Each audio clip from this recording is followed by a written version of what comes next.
Hurrah.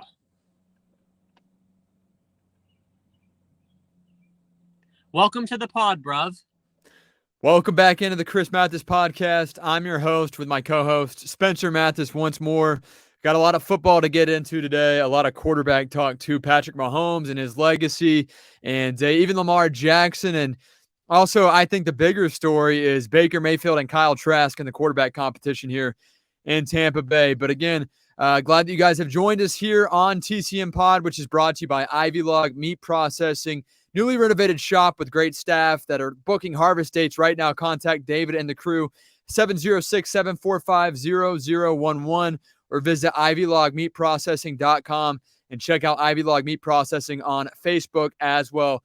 Also attached in the description below is all the details that you need for that as they bring you another edition of the Chris Mathis podcast. But Spence, I think we're 78 days from, according to Gene Degerhoff earlier on the Ronnie and T-Crash show, 78 days from toe meeting leather to kick off the opening season. How excited are you for upcoming football season and to see this quarterback situation pan out in Tampa Bay? Yeah, 78 days isn't a very long time, and that's not including the preseason either. So we're really close to at least getting some type of NFL football back. That would be, less than 50 days from now whenever the preseason begins. And, of course, preseason now three weeks long, so I guess it'd be around 50 days from now. But that's not very much time for the Buccaneers to decide if they want to go with Kyle Trask or Baker Mayfield. I think that it's already kind of written on the walls that they're going to start off with the veteran, of course, in Baker Mayfield. Of course, at this point in his career, Kyle Trask is also a veteran. I mean, they used a second-round pick on him after winning the Super Bowl in 2020, which was what it looks like now from whenever that pick was taken was the exact same thing that we had the same feeling that Buccaneers fans had whenever Trask was drafted in the first place, is that it was a wasted pick. And if we see no Kyle Trask again this season, that's probably one of the biggest wasted picks in Buccaneers history, and that's including Roberto Aguayo, a couple others along the way, including a guy like Noah Spence, or just the entire 2016 draft in general, with Vernon Hargreaves being the first overall pick. So, I mean, if Kyle Trask is not starting at any point this season for the Buccaneers, it's probably a good thing in terms of record, but it's not a good thing in terms of another bad draft by Jason Light, especially in the 2021 season. If you remember the Buccaneers, was the season where they went to the NFC divisional game against the Los Angeles Rams, who were the eventual Super Bowl winners. But I mean, if they would have used that second round pick on a receiver, whenever Antonio Brown went away that season, which was really the big killer for the Buccaneers, or even a quarterback that season, they had a chance to repeat. I think they would have repeated if they would have not drafted Kyle Trask and gotten somebody a little bit more useful, because the year before, the second-round pick was Antoine Winfield, who became one of the best safeties in the NFL. A second-round pick for a team that just won a Super Bowl should not be used on a quarterback ever. I do not care if you've just won the Super Bowl, unless you are a team like maybe the Chiefs, who really need absolutely nothing. The Buccaneers still needed some depth pieces, and they got Kyle Trask. So now, if he doesn't play this season, which would be a good thing for the Buccaneers record, a good thing for the Buccaneers fans, but a terrible thing for Jason Light and a terrible thing for Kyle Trask, because if he doesn't get any time playing in any other scenario besides a Baker Mayfield injury and he doesn't do well, then this is a huge wasted pick, and he is going to be – I couldn't even call him a career journeyman at that point, because you don't know if the Buccaneers want to keep him on the roster, because they did just get a new offensive coordinator in Dave Canales. So it really doesn't matter that much in terms of the heritage or the tradition of having a quarterback along with the same offensive coordinator for years to come. Instead, it's Canales who's had him – this is going to be Kyle Trask's third season in the NFL, and he's played maybe a game or two as a backup. Not even. Yeah, he's completed – He's attempted 9 NFL passes against the Atlanta Falcons, completed 3 of them, I believe, in that one game late last season. Yeah, and he looks super uncomfortable. I mean, Blaine Gabbert being the second quarterback for all those for the entire time that Tom Brady was in Tampa Bay kind of shows you that Trask was never, ever even close to sniffing the playing field, except for in that one game where it really didn't matter at all, and that was the last game of the season last year. And we saw the end of year 2, Kyle Trask looked no better than year 1 Kyle Trask in the preseason. He did not look good in that game. He was spiking balls in the dirt with no pressure, if you remember the clips. And then so far what we've seen out of training camp, he has not looked great. Baker Mayfield hasn't looked great either, but I think that they're going to go with the journeyman quarterback regardless of what happens within preseason or training camp, unless Baker Mayfield really goes out there and kind of looks like a rookie quarterback, which I don't think you really can this far into his career. I think it's going to be Baker Mayfield for the entire way, unless he really messes up this season. Yeah, no doubt in that regard as well. Or, of course, injuries, but that's out of his control at that point. And we've seen Baker Mayfield suffer some injuries throughout his playing career up to this point. And obviously, last year had an interesting season, jumped from a couple of teams, had a crazy comeback win with the Rams, and then fell off after that. But here he is in Tampa Bay. He's got a new opportunity with a great wide receiving core, a solid up and coming running back in Rachaad White. Also, a young and hungry offensive coordinator, Dave Canales, who just resurrected Geno Smith's NFL career in Seattle last season. And their recipe for success was running the football. And Dave Canales and the Buccaneers have already talked about the emphasis on the run game here in 2023. And I know a lot of last season's failures with that terrible, historically bad rushing attack came back on the offensive line and their history with injuries and the question mark with Donovan Smith. And obviously, Luke Gedeke was up and down, spotty throughout the first 4 or 5 games of the season and kind of lost his spot after that. But this year, they did make a acquisition in the draft with Cody Mauch out of North Dakota State, who I think is very physical.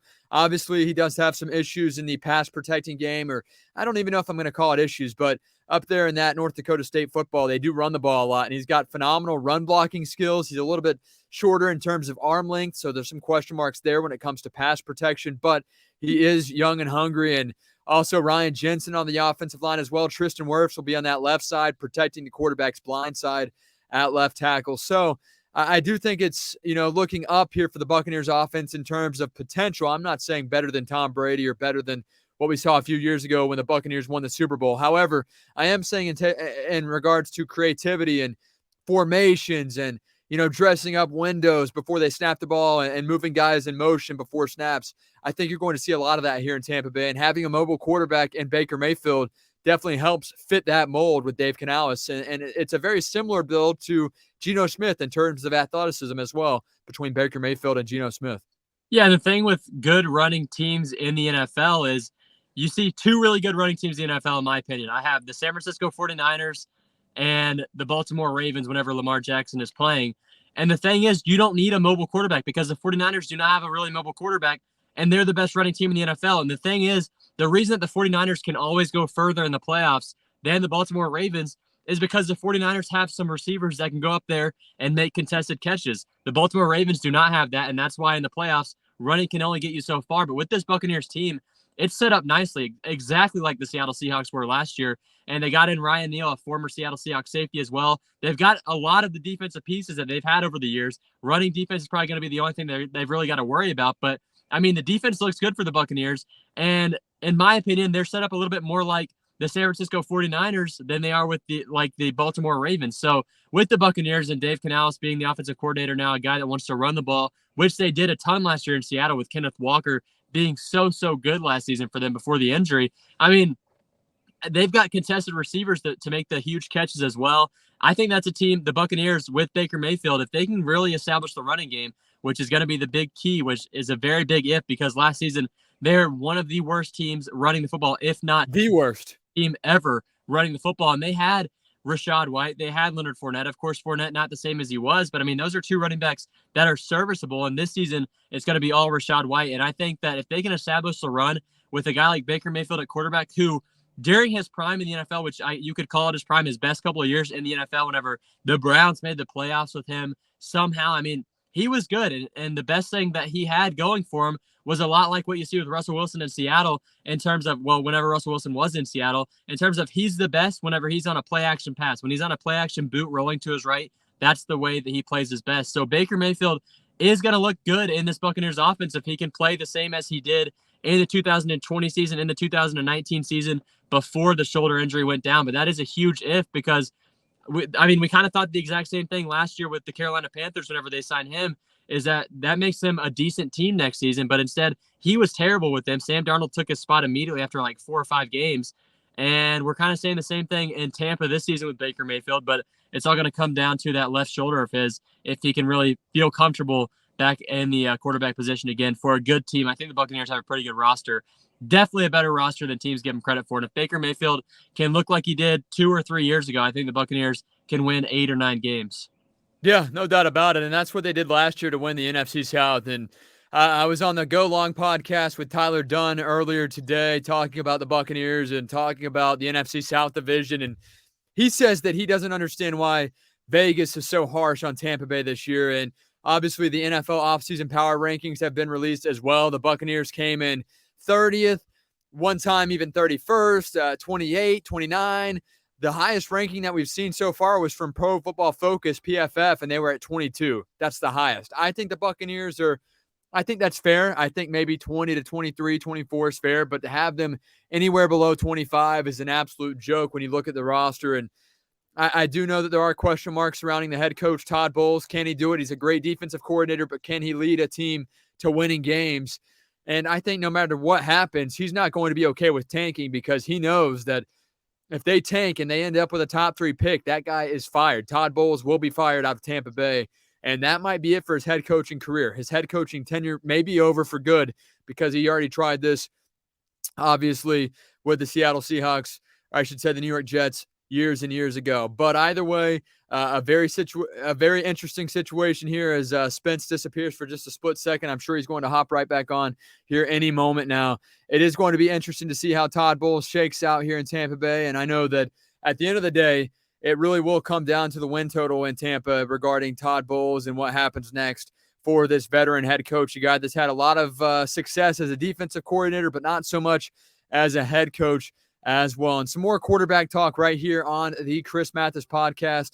We were talking about Lamar Jackson earlier. Spencer and I was before the show started. And we do know that there was some interesting situation and comments made from Lamar Jackson as they have a new offensive coordinator and Todd Monken there in Baltimore. And he talks about the fact that they're going to try to run the football, or I should say, not run the football as much as they have been in the past. And he said, running, and I quote, this is Lamar Jackson, running can only take you so far. What I'm seeing in this offense so far, it's looking tremendous. So that is Lamar Jackson, a quarterback known for running the football, talking about a new offense, a new scheme there in Baltimore with offensive coordinator Todd Monken, who spent time here in Tampa Bay with Jameis Winston when he threw 30 for 30, had, several passing yards, several passing touchdowns, however, also led the NFL in interceptions as well. But Lamar Jackson's offensive coordinator now at Baltimore.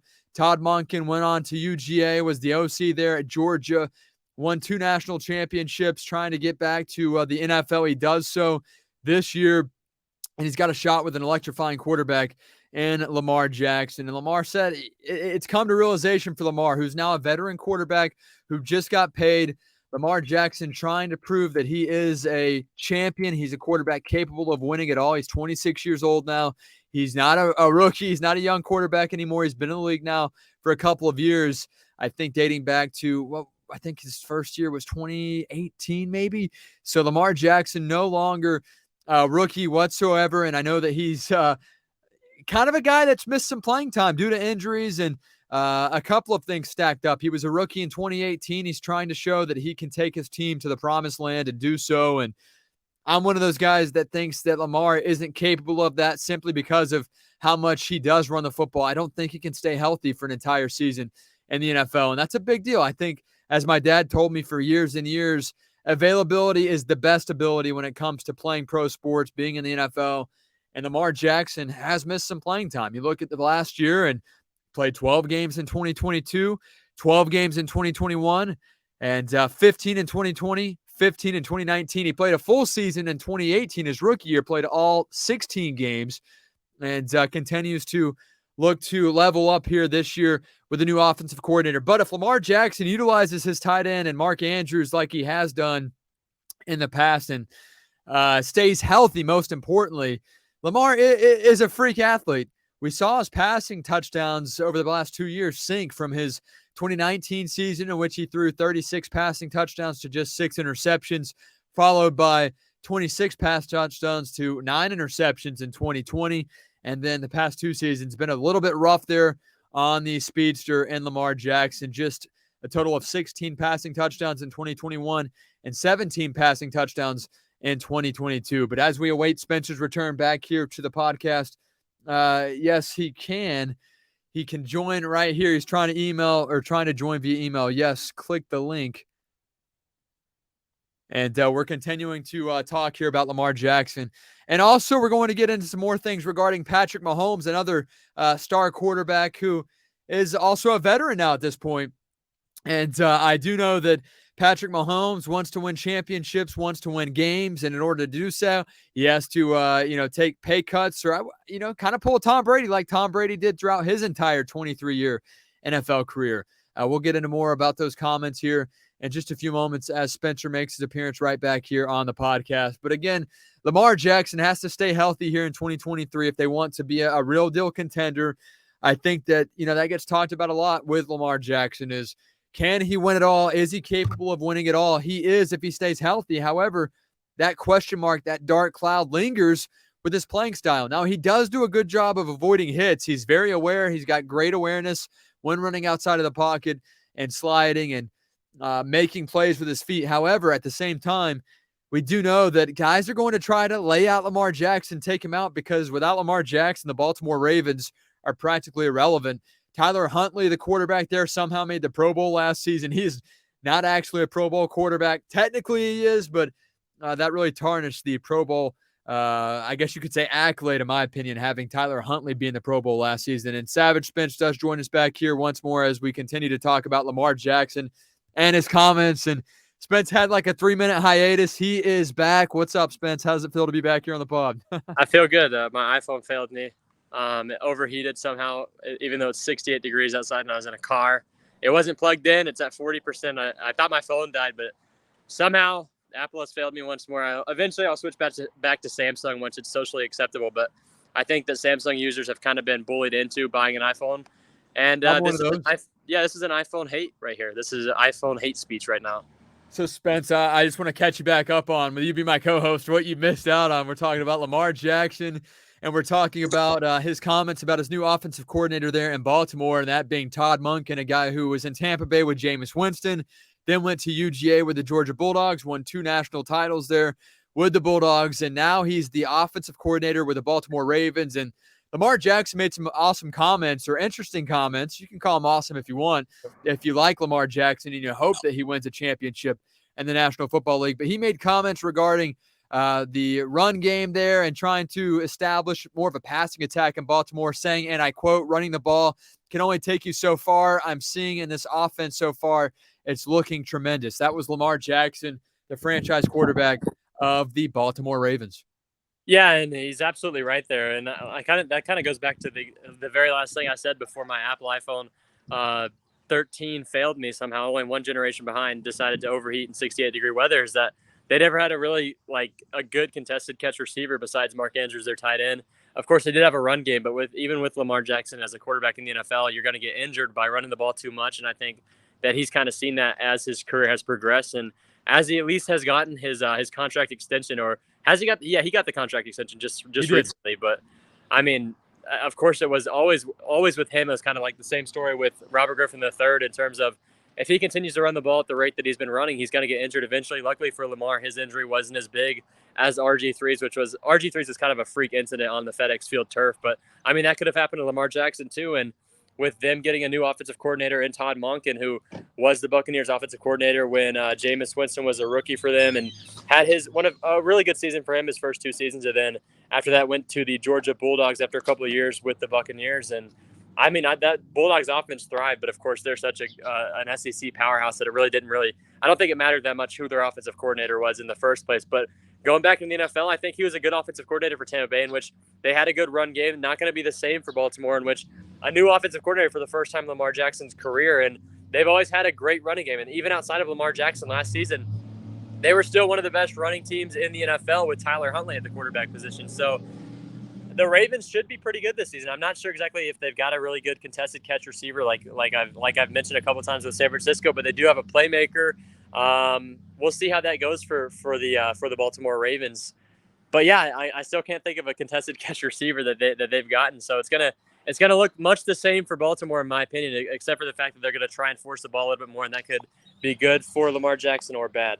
Well, one thing I think of when I think of Baltimore Ravens receivers with Lamar Jackson, I think of Hollywood Brown that requested a trade out of Baltimore and went to Arizona. And Hollywood Brown was friends with Lamar Jackson, but the fact that he requested a trade told me a lot about the passing attack there in Baltimore, because if your quarterback can't get the ball down the field and he's running and being elusive and extending plays with his feet, that's a lot of blocking downfield for a small guy like Marquise Brown. And look, I'll be honest with you, even if I was a guy like Mike Evans, and Lamar Jackson was running outside the pocket a lot, as he has been in the past, I would get tired of blocking. And I know Mike Evans can, break off and get away from a defender and, cut the top off of a defense. However, it would be frustrating when the offense's passing attack is lackluster like it has been in Baltimore.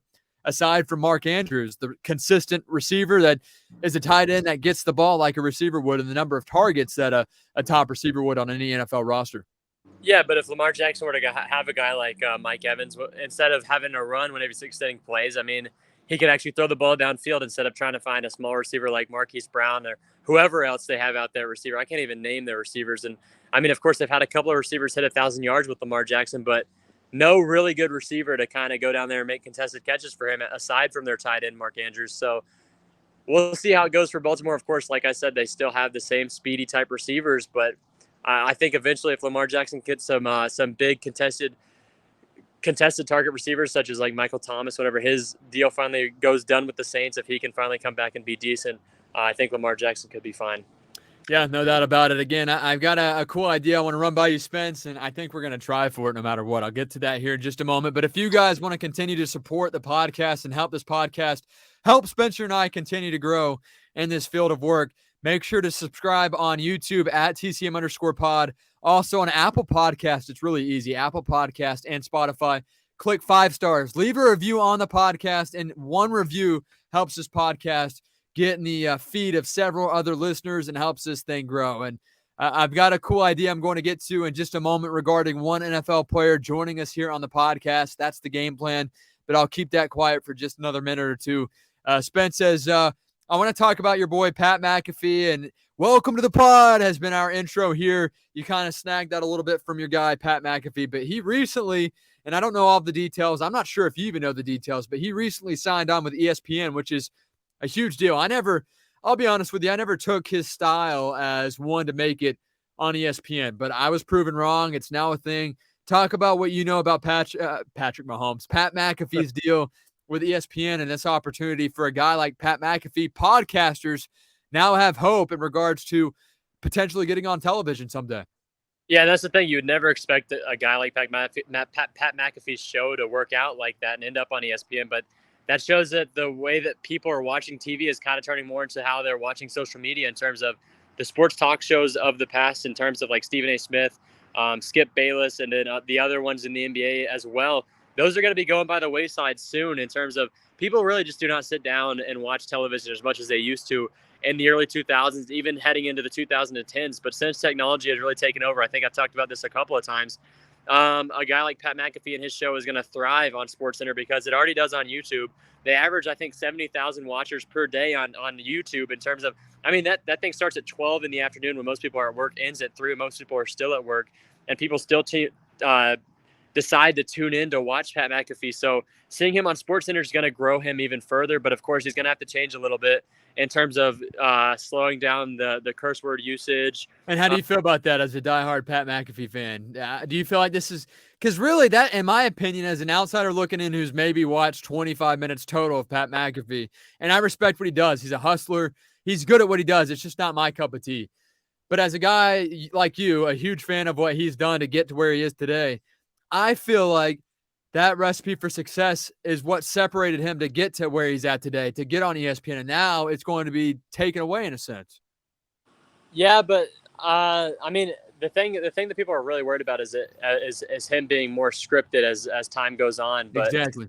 I don't think that's going to be too big of an issue because he said he would never take a deal that changes his show structure. And I think that they'll be fine in terms of that. But of course, watching the Coast Words, of course, some of it's going to have to be changed up a little bit, but they're going to get even more and more people that they've never really got a chance to interview before. So I think it'll be a good thing for him in terms of growing his channel. I think more people are going to start to watch him. So it's a huge move for him. But of course, the diehard first day watchers of Pat McAfee are going to be a little bit upset, which they have been on Twitter so far. They've voiced their opinions, have not been too happy about it, but I think that it'll be completely fine. And it's only going to help him grow as a big talk show host on something like SportsCenter. And I think that maybe he was looking to kind of go away from that in a couple of years, but I think now he's kind of locked in there, and that'll be good for him because I think eventually, like he is right now, he's on College Game Day. Whenever the NFL gets something like that, he'll be on that as well. So I think it's only going to do better and better in growing his own brand. So you can't really blame him for taking the deal, and I don't think it's going to be something that's going to change him too much. Yeah, I hope you're right. And again, I think it's so cool to see what he's done because he proved me wrong. I wasn't a hater. I just wasn't a fan of his style. And here he is on ESPN. So shout out to Pat McAfee and the crew. They do a great job. And Spence will wrap up the episode right here with some news. I think we're going to try to do it. I think we're going to do it again. So we ran into Patrick Johnson, Eagles linebacker, Philadelphia Eagles linebacker at your college graduation, May 6th? Yep. Which 3 weeks ago, literally 3 weeks ago this weekend. Yes. And he came up to us because we had Pat on the show last season. And he talked to us on the podcast. And he came up to me at the graduation and said, hey, I want to get back on with you and Spence. Let's do a podcast. So that's crazy. An NFL linebacker came up to us to have him join our show once more. And so I took down his number. And he told me, hit him up in the afternoons, Monday through Friday. Well, get this. So Wednesday, the 31st, my 25th birthday. Some way, somehow, with the Rays playing, I'm off work. I think we got to try for Patrick Johnson on your birthday. On the birthday, and we'll have to change the narrative. I think it'll either be a talk to him Thursday or we go live. So we'll see how that shakes out. But again, Eagles linebacker. I'm excited, and I hope that you'll make it happen in your schedule. I'll keep you posted, but I will 100% be there for that. I mean, and I think that's the thing that we could look for in the future in the first place, if we can figure out the technology there, is going live in general, because I don't think we've ever had any edit aside from me saying some obscene word that cannot be posted on YouTube. So yeah, no, we don't edit anything. Like when you dropped a few minutes ago, I kind of. It zoomed into my face, and I wasn't looking. I thought the whole broadcast ended, and it zoomed into my face because it took you away, Spence, and I'm out here. Beautiful skies. It's dark here in Tampa Bay. You are in North Georgia, but as soon as you dropped it, put it on one-person mode, and it zoomed into my face, and I'm like, you know what? We're just gonna keep going. I'm not gonna edit this whatsoever. No. So again, that's the beauty. I almost said booty. That's the beauty of the Chris Mathis podcast. So. As always, thank you guys for joining us here, and shout out to Spence for making it work, even with his overheating iPhone. And again, like I said, subscribe, comment, any and everything helps so much. Leave a 5-star review. That'll help push this so much further along. And again, Eagles linebacker will join us. I'm writing it down. It's going to happen. It is going to happen. I've not texted him, but it'll happen. 5 days from now when this drops. 5 days. And with that, we're going to drop the end button right now. We're done. We are done. I'm hitting end right now.